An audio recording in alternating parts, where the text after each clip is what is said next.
Hello runners, happy Sunday. This is Coach Bala here. Good to connect with all of you. First of all, I got to tell you that with this week, you've finished 2 mesos of this training program in the 15th season. Huge milestone. Congratulations, runners, walkers, masters. I can't tell you how proud we all are. This 2 meso cycles, that is 6 weeks of regular training, has been one of the toughest even in the history of RHWB for a large portion of you all.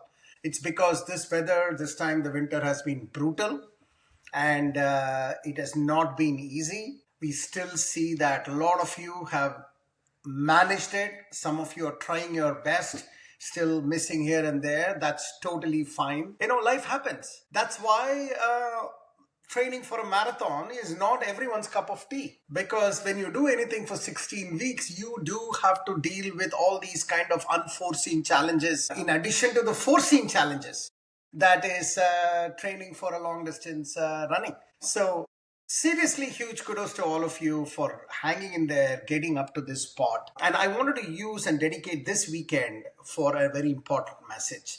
And the name of this message is When the Going Gets Tough, which is what we all have experienced. Last 2 mesos, winter has been brutal. It's not just the cold, it has also been icy. It's been so much of wind, and temperatures are not just cold, it is like below freezing. For instance, in the East Coast, this weekend is the first weekend in the last 3 or 4 weeks we have seen above zero temperatures.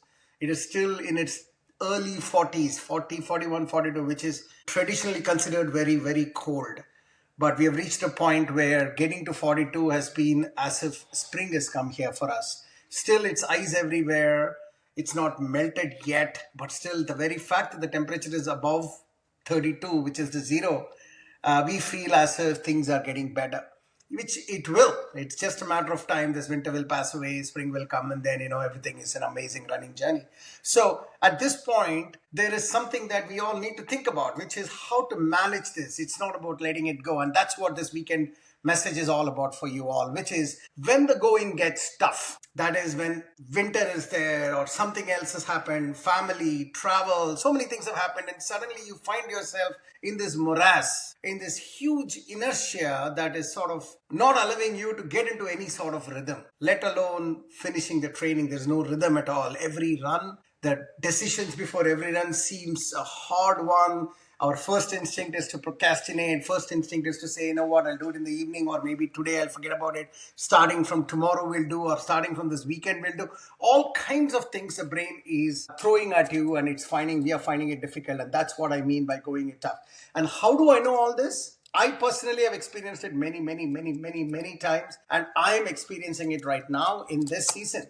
I had too much of travel, and when I was jet lagged and when I come back home, I have this extremely bad weather that either I have a choice of doing it in the treadmill with a little bit of jet lag, or just somehow wear all the clothes and go out, and I was struggling, right? But the only difference, folks, is that I've been doing this for 20 years now, maybe even more. So I know I've picked up along the way some tricks and tips along the way that I want to share with all of you under this headline, When the Going Gets Tough. Because of all the environments and examples I told you, what can you do? So 3 specific tools that I want to share with you. First one, I call it break it up. That means get into the mindset of breaking your assignment or the tasks into smaller pieces. So what that means, imagine you are in this morass, haven't run for the last 10 days, or you've run, but it's very patchy. Just one day you run, 5 days you don't run. You're having some travel. Every time you get into a rhythm, and then now you're looking at, in this morass, you're looking at a 4-mile CP in front of you. And you're thinking, oh my God, I can't do 4 miles now. It's just body is just not going, and you don't even feel like it. That is when start using the first strategy, which is breaking it up. That means even though 4 miles is there, think of it as not 0, 1. That means either you do 4 miles or either you do or don't do anything. And when you have that mindset, 99% of the time when you are in this things are going tough scenario, you will typically go towards the other end of the spectrum, which is 0, and you won't do anything. So the first step in all of this is breaking it up, which is if you have a 4-mile run, think today I'm not going to run at all. I'm just going to wear my shoe and just go for a walk for 4 miles, which reduces the the inertia a lot. The very fact that you made the decision that today I'm just going to walk makes a decision. You can do some other way of breaking it up as well. You can say 4 miles, not going to do, I'm just going to do 2 miles. That's it. 2 miles of walk. That's pretty much it.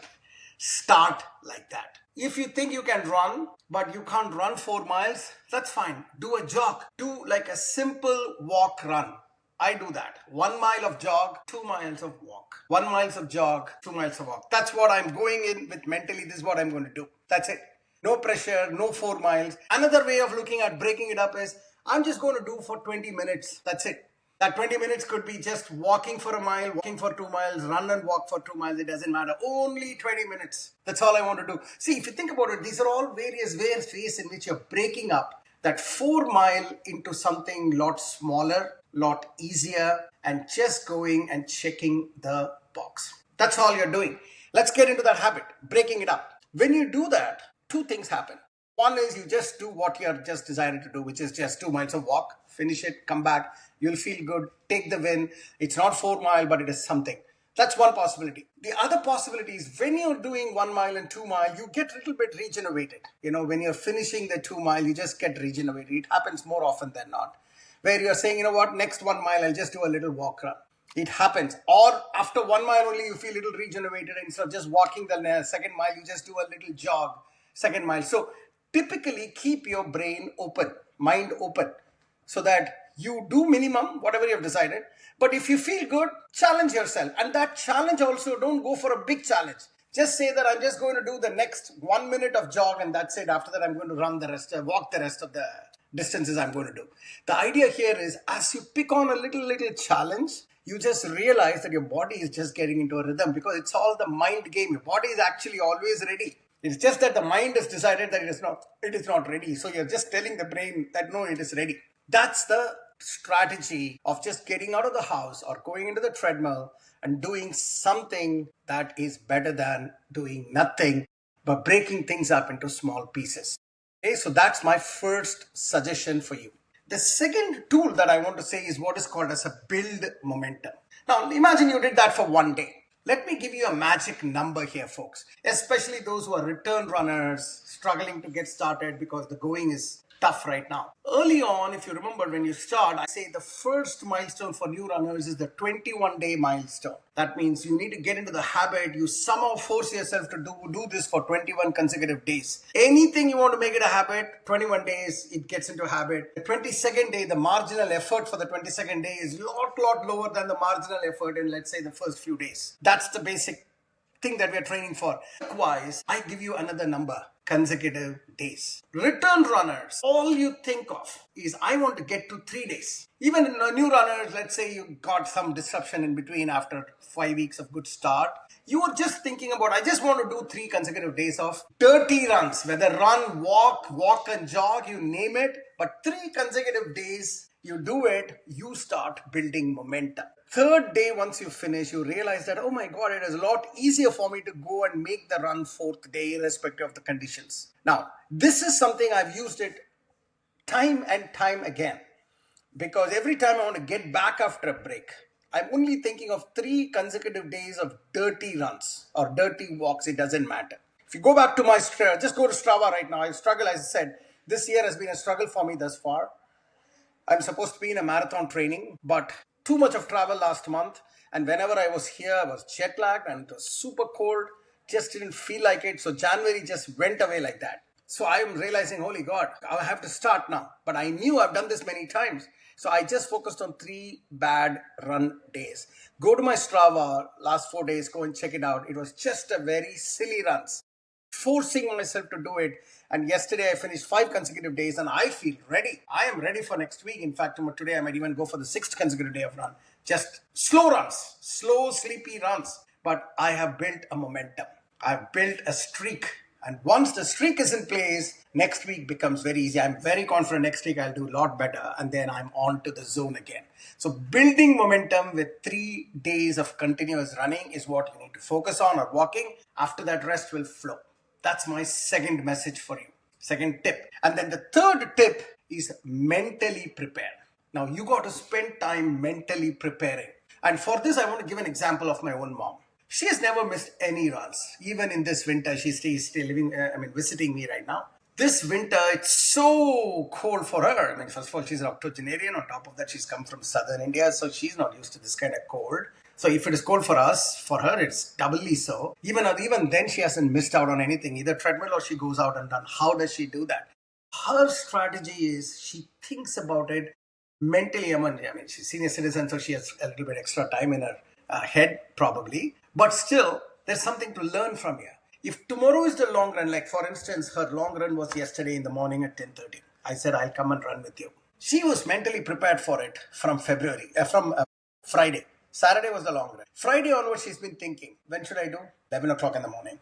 So I should go to sleep at May around 9:30. I should go to sleep. But I'll wake up, I'll go and have dosa in the morning, some carb load.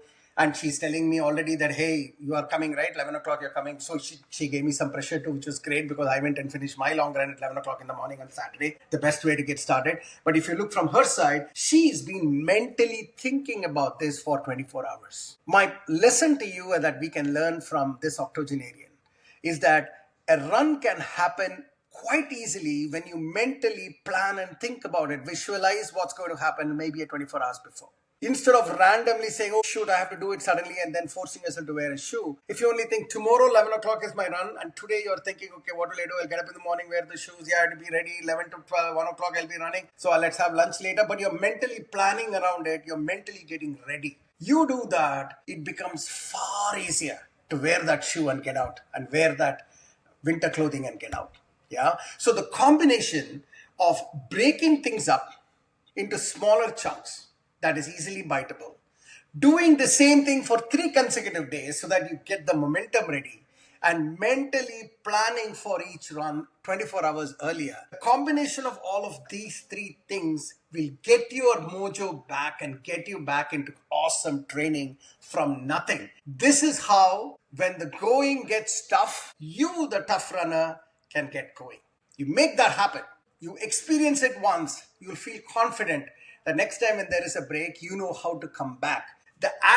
The difference between good and great is this. Great knows how to come back to being good after losing it out. That's really the point. You need to get back to the game. Once you get back into the game, you will know how to get going in all of these things. So that's how I want to leave you with as you finish Miso 2 and enter Miso 3. Let's focus. Those of you who are still a little bit struggling, the weather is getting better, but focus on these 3 levers, breaking it up, build momentum with 3 days, and mentally get yourself prepared for your run. You do all these 3 together, you are getting your mojo back, and you will do amazingly well. Okay? Good luck, guys.